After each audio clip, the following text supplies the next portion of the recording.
Welcome to Blizzard Fire. We hope this video helps fire up your solution. You start by removing the wheel and labeling orientation so it returns exactly as before. Next, strip all paint down to bare metal using coarse then finer abrasives.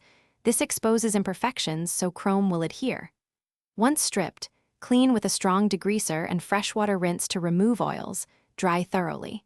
Make sure to mask the hub, valve stem, and bearings because chrome must not coat those areas. This first step prevents adhesion failure and sets the stage for proper etch and primer. You now convert a raw wheel into a chrome-ready substrate. First, etch with acid or an accredited alkaline wash to remove oxides and open the metal.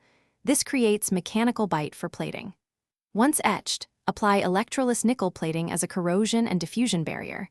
Aim for the specified 812 micrometers thickness to prevent pitting.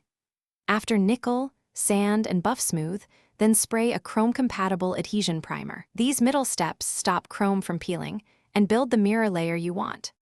You finish by electroplating the wheel with bright chrome in a controlled bath. Maintain correct current density and temperature so the deposit is smooth and adherent.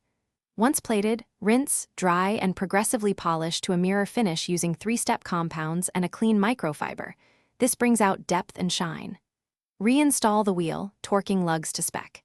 If you see pinholes or flaking, stop, strip back to metal, redo the electroless nickel, and verify bath chemistry and filtration before repeating to avoid repeated failure.